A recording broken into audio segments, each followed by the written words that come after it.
ಬೀದರ್ ದಕ್ಷಿಣ ಕ್ಷೇತ್ರದ ಬಂಬುಳ್ಗಿ ಗ್ರಾಮದ ಮೃತ ಸಂಜೀವ್ ಕುಮಾರ್ ಕುಟುಂಬ ಪರಿಹಾರಕ್ಕೆ ಆಗ್ರಹಿಸಿ ಮನ್ನಾರ್ಹಳ್ಳಿ ಗ್ರಾಮದಿಂದ ಬೀದರ್ ನಗರ ಅಂಬೇಡ್ಕರ್ ವೃತ್ತದವರೆಗೂ ನಡೆಯುವ ಪಾದಯಾತ್ರೆಗೆ ಚಾಲನೆ ನೀಡಲಾಯಿತು. ಆಲ್ ಇಂಡಿಯಾ ಬಹುಜನ ಸಮಾಜ ಪಾರ್ಟಿಯ ಜಿಲ್ಲಾ ಪ್ರಧಾನ ಕಾರ್ಯದರ್ಶಿ ಉಮೇಶ್ ಗುತ್ತೇದಾರ್ ಮಾತನಾಡಿ, ಬಾಂಬುಳ್ಗಿ ಗ್ರಾಮ ಸಂಜೀವ್ ಕುಮಾರ್ ಕೆಲವು ತಿಂಗಳ ಹಿಂದೆ ತಾಳ್ಮಡ್ಗಿ ಗ್ರಾಮ ರಾಷ್ಟ್ರೀಯ ಹೆದ್ದಾರಿಯಲ್ಲಿ ಕುತ್ತಿಗೆ ಮಾಂಜಾ ದಾರ ಸುತ್ತಿ ಕತ್ತು ಸೀಳಿ ಸ್ಥಳದಲ್ಲಿ ಮರಣ ಹೊಂದಿದರು. ಆದರೆ ಇಲ್ಲಿಯವರೆಗೂ ಜೀವಂತ ಸಂಜೀವ್ ಕುಮಾರ್ ಅವರ ಕುಟುಂಬಕ್ಕೆ ಯಾವುದೇ ರೀತಿಯ ಪರಿಹಾರ ಸಿಕ್ಕಿಲ್ಲ. ಸಚಿವ ಈಶ್ವರ್ ಖಂಡ್ರೆ ಅವರು ದಿವಂಗತ ಸಂಜೀವ್ ಕುಮಾರ್ ಕುಟುಂಬಕ್ಕೆ ಭೇಟಿ ನೀಡಿ ಆಶ್ವಾಸನೆ ಹೇಳಿ 7 ತಿಂಗಳು ಕಳೆದರೂ ಇನ್ನೂ ಕೂಡ ಪರಿಹಾರ ಕೊಡಿಸುವಲ್ಲಿ ಮುಂದಾಗಿಲ್ಲ. ಬೀದರ್ ದಕ್ಷಿಣ ಕ್ಷೇತ್ರದ ಶಾಸಕ ಡಾಕ್ಟರ್ ಶೈಲೇಂದ್ರ ಬೆಲ್ದಾಳೆ ಅವರು ಈ ವಿಷಯ ಕುರಿತು ನಿರ್ಲಕ್ಷ್ಯ ವಹಿಸಿ ತಾರತಮ್ಯ ಧೋರಣೆ ಮಾಡುತ್ತಿದ್ದಾರೆ. ಕೂಡಲೇ ಜಿಲ್ಲಾಡಳಿತ ಮತ್ತು ಜಿಲ್ಲೆಯ ಜನಪ್ರತಿನಿಧಿಗಳು ಎಚ್ಚೆತ್ತುಕೊಂಡು ಸಂಜೀವ್ ಕುಮಾರ್ ಕುಟುಂಬಕ್ಕೆ ಶೀಘ್ರವೇ ಪರಿಹಾರ ಒದಗಿಸಬೇಕು. ವಿಳಂಬ ನೀತಿ ಅನುಸರಿಸಿದರೆ ಈ ಹೋರಾಟಕ್ಕೆ ಹೆಚ್ಚಿನ ಸಂಖ್ಯೆಯಲ್ಲಿ ಇನ್ನೂ ತೀವ್ರಗೊಳಿಸಲಾಗುವುದು ಎಂದು ಎಚ್ಚರಿಕೆ ನೀಡಿದರು.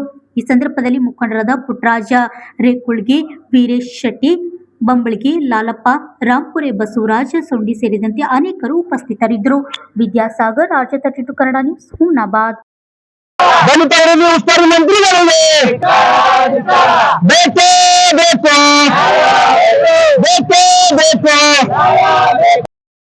ಸರ್ಕಾರದಿಂದ ಒಂದು ನಯ ಪೈಸೆ ಕೂಡ ಈ ಬಡ ಕುಟುಂಬ, ದಲಿತ ಕುಟುಂಬಕ್ಕೆ ಸರ್ಕಾರದಿಂದ ದೊರಕಿಲ್ಲ. ಆದ ಕಾರಣ ನಾವು ಎಲ್ಲ ನಮ್ಮ ಆಲ್ ಇಂಡಿಯಾ ಬಹುಜನ ಸಮಾಜ ಪಕ್ಷ ಮತ್ತು ಹಾಗೂ ವಿವಿಧ ಸಂಘಟನೆಗಳು ಸೇರ್ಕೊಂಡು ನಾವು ಕುಟುಂಬದ ಜೊತೆ ಸೇರ್ಕೊಂಡು ಏನಂತಂದ್ರ ಈ ಕುಟುಂಬಕ್ಕೆ ನಮ್ಮ ಬೇಡಿಕೆ ಈಡೇರುವವರೆಗೂ, ಅವರಿಗೆ ಪರಿಹಾರ ಸಿಗುವವರೆಗೂ ನಾವು ನಿರಂತರವಾಗಿ ಹೋರಾಟ ಮಾಡ್ತೇವೆ ಅಂತೇಳಿ ನಿರ್ಧಾರ ತಗೊಂಡು ನಾವು ಈಗಿನಿಂದ ಮನ್ನೇಕೇಳಿ ಗ್ರಾಮ ಡಾಕ್ಟರ್ ಬಾಬಾ ಸಾಹೇಬ್ ಅಂಬೇಡ್ಕರ್ ಅವರ ಒಂದು ರಥದಿಂದ, ಬಾಬಾ ಸಾಹೇಬ್ ಅವರ ಒಂದು ಆಶೀರ್ವಾದ ಪಡೆದು ನಾವು ಇಲ್ಲಿಂದ ಬೀದರ್ ನಾವು ಡಾಕ್ಟರ್ ಬಾಬಾ ಸಾಹೇಬ್ ಅಂಬೇಡ್ಕರ್ ಮೂರ್ತಿಯವರಿಗೆ ತಲುಪಿ ಅಲ್ಲಿ ಅನಿರ್ದಿಷ್ಟ ಹೋರಾಟ ಮಾಡ್ತೀವಿ. ಮಾಧ್ಯಮ ಮುಖಾಂತರ ಮತ್ತೊಂದ್ಸಲ ನಾವು ಬೀದರ್ ತಲುಪುವವರೆಗೂ ಮತ್ತು ನಾವು ಎಚ್ಚರಿಕೆ ಕೊಳ್ಳುತ್ತಿದ್ದೀವಿ. ನೀವೇನದಂತಂದ್ರ ಕುಟುಂಬಕ್ಕೆ ಪರಿಹಾರ ಚೆಕ್ ವಿತರಣೆ ಮಾಡಿ ಉಳಿದ ಬೇಡಿಕೆಗಳು ಏನಂತಂದ್ರ ಆಶ್ವಾಸನೆ ಪತ್ರದೊಂದಿಗೆ ಎಷ್ಟು ದಿವಸಗಳು ಮಾಡ್ತೀರಿ ಅಂತೇಳಿ ಬರ್ಲಿಲ್ಲ ಈ ಹೋರಾಟ ಇನ್ನೂ ಅತಿ ಹೆಚ್ಚಾಗಿ ಕ್ರೂರವಾಗಿ ಹಾಗೂ ಅತಿ ಹೆಚ್ಚು ಜನಸಂಖ್ಯೆ ಸೇರುವ ಸಂಭವ. ದಯಮಾಡಿ ಏನಂದ್ರ ಸರ್ಕಾರದಿಂದ, ಕಾಂಗ್ರೆಸ್ ಸರ್ಕಾರ ಇರ್ತದ, ನಾವು ಕಾಂಗ್ರೆಸ್ ಸರ್ಕಾರ ದಲಿತರಿಗಾಗಿ ನಾವು ದಲಿತರ ಉದ್ಧಾರ ಮಾಡಕ್ ಬಂದಿವಿ ಅಂತ ಹೇಳಿ. ಯಾಕಪ್ಪ ದಲಿತರ ನಾವು ಉದ್ಧಾರ ಕೇಳ್ತಿದೀವಲ್ಲ, ಉದ್ಧಾರ ಮಾಡ್ರಿ ಅಂತ ಹೇಳ್ತೀವಿ, ಯಾಕೆ ನಿರ್ಲಕ್ಷ್ಯ ಮಾಡ್ತೀರಿ? ಈ ನಿರ್ಲಕ್ಷ್ಯ, ಈ ಮಲತಾಯಿ ಧೋರಣೆ ನಾವು ಖಂಡಿಸಿ ಈ ಪಾದಯಾತ್ರೆ ಮುಖಾಂತರ ನಮ್ಮಲ್ಲಿರೋ ನೋವು, ನಮ್ಮಲ್ಲಿರೋ ಆಕ್ರೋಶ ಏನಾದಂತಂದ್ರೆ ಹೊರ ಹಾಕ್ಲತ್ತೀವಿ. ನಮಗ ಇಲ್ಲಿಂದ ಬಗ್ದಲ್ ಗ್ರಾಮ, ಕಾಡವಾಡ್, ಕಮ್ತಾನ್, ಐಸ್ಪುರ್, ಚಿದ್ರಿ ಮತ್ತು Bombaleshwar circle, Basaveshwar circle, Bhagat Singh circle ಅಂತ ಒಂದು ಡಾಕ್ಟರ್ ಬಾಬಾ ಸಾಹೇಬ್ ಅಂಬೇಡ್ಕರ್ ಸರ್ಕಲ್ ಒಳಗೆ ನಾವು ನಡೆದಿದ್ದೀವಿ. ನಮ್ಮ ಎಲ್ಲ ಗ್ರಾಮಗಳಲ್ಲಿ ಅಂದ್ರೆ ಜನ ಸೇರ್ಲತ್ತಾರ, ನಮಗೆ ಬೆಂಬಲ ಸೂಚಿಸ್ಲತ್ತಾರ. ನಾವು ಈಗೇನಾದಂತಂದ್ರ ಮನ್ನೇಕೇಳಿ ಗ್ರಾಮದಿಂದ ಕುಟುಂಬದ ಜೊತೆಗೆ ಏನಾದಂತಾರ ಅವ್ರು ಬಂದು ಅವರು ನಮ್ ಜೊತೆ ಬರ್ತಾ ಇದೆ ಅಂತ ಹೇಳಿದ್ರು. ಆದ್ರೆ ನಾವೆಲ್ಲ ಸಮುದಾಯದ ಮತ್ತು ಪಕ್ಷದ ನಾವೆಲ್ಲರೂ ನಿರ್ಧಾರ ಮಾಡಿದ್ವಿ, ನೀವು ಆಲ್ರೆಡಿ ಈಗ ಕಷ್ಟ ದುಃಖದಲ್ಲಿದ್ದೀರಿ, ನಿಮ್ಮನ್ನ ನಾವು ನಡೆಸಲ್ಲ, ನಿಮ್ಮನ್ನು ಹೋರಾಟ ಮಾಡಿ ನ್ಯಾಯ ಉಳಿಸ್ಕೊಡೋರಿಗೆ ಈ ಸಮುದಾಯಕ್ಕೋಸ್ಕರ ನಾವು ನಿಮ್ ಜೊತೆ ಇದ್ದೀವಿ. ನೀವು ಬರೀ ಚಾಲನೆ ಕೊಟ್ಟು ನೀವು ಮನೆಗೆ ತಲುಪೋದು, ನಿಮ್ ಮನೆಗೆ ಈ ಸರ್ಕಾರದಿಂದ ಏನು ಪರಿಹಾರ ಸಿಗಬೇಕು ನಿಮ್ಮ ಮನೆಗೆ ತನ್ನ ನಾವು ಇಸ್ಕೊಟ್ಟೆ ತೀರ್ತೀವಿ ಅಂತ ಹೇಳಿ ಈ ಸಂದರ್ಭದಲ್ಲಿ ಅಂದ್ರೆ ಮಳೆ ಬರ್ಲಿ ಏನೇ ಬರ್ಲಿ ಯಾರು ಇಲ್ಲಿಂದ ತೊಲಗಲ್ಲ. ನಾವು ನಿರಂತರವಾಗಿ ಇಲ್ಲಿಂದ ಏನಂತಂದ್ರೆ ಬೀದರ್ಕ್ಕೆ ಪಾದಯಾತ್ರೆ ಏನಂದ್ರೆ ಚಾಲನೆ ಮಾಡ್ತೀವಿ. ಎಲ್ಲರಿಗೂ ಜೈ ಭೀಮ್, ಜೈ ಸಂವಿಧಾನ, ಜೈ ಕಾಂಚರಾಮ್.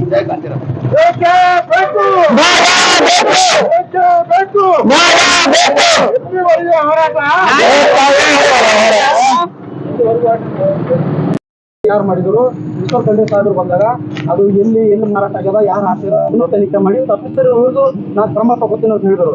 ಸಾಹೇಬ್ರೆ ಕ್ರಮವನ್ನು ತಗೋಬೇಕು, ನೀವೀಗ ಪರಿಹಾರವನ್ನು ಕೊಡ್ಬೇಕು. ಅಲ್ಲಿವರೆಗೂ ನೀವು ಹೋರಾಟ ನಿಲ್ಲಲ್ಲ. ಅದು ಮಾರಾಟ ಮಾತ್ರ ಸಂಬಂಧಪಟ್ಟ ಆಡಳಿತಾಧಿಕಾರಿಗಳು 2 ವಯಸ್ಸಲ್ಲ ಅವ್ರೆಲ್ಲರಿಗೂ ಏನಾದ್ರು ಸತ್ಕಾರ ಮಾಡಬೇಕು. ಈ ಮಾಧ್ಯಮ ಮುಖಾಂತರ, ಹೋರಾಟ ಮುಖಾಂತರ ನಾವು ಒತ್ತಾಯ ಮಾಡ್ತೀವಿ.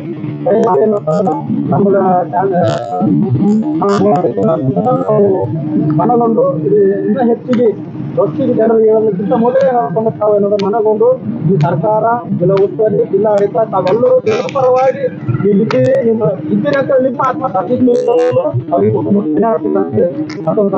ಮಾಡ್ತೀನಿ ಮತ್ತೆ ಆಗ್ರಹ ಮಾಡ್ತೀವಿ. ಒಂದ್ ವೇಳೆ ಮಾಡಿಲ್ಲ ಅಂತಂದ್ರೆ ನಾವೇನಂತಂದ್ರೆ ಅದು ಉಗ್ರವಾಗಿ ಎಷ್ಟೇ ಹೋರಾಟ ಆದ್ರೂ ನಾವು ಹಿಂದೆ ಬೇರೆ ಇಲ್ಲ.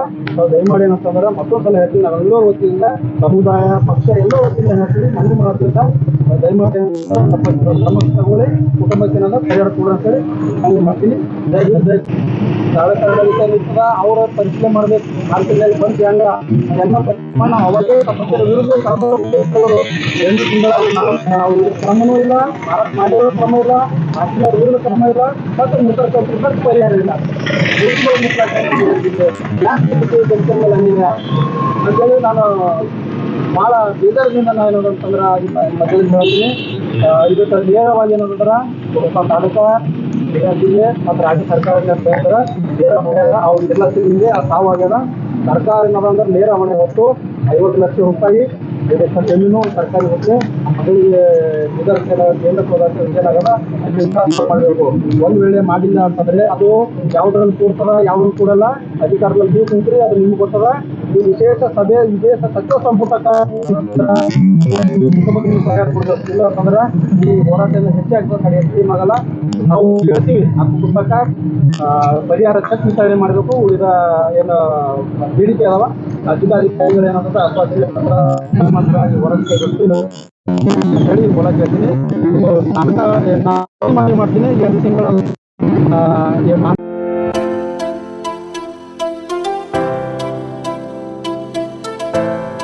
ಕಲ್ಯಾಣ ಕರ್ನಾಟಕದಲ್ಲಿ ಪ್ರಪ್ರಥಮ ಬಾರಿಗೆ ಅತಿ ಕಡಿಮೆ ದರದಲ್ಲಿ Russia, Georgia, Uzbekistan, Kyrgyzstan, UK, Ireland ವಿದೇಶದಲ್ಲಿ MBBS ಓದಲು ಆಸಕ್ತಿ ಇದೆಯಾ?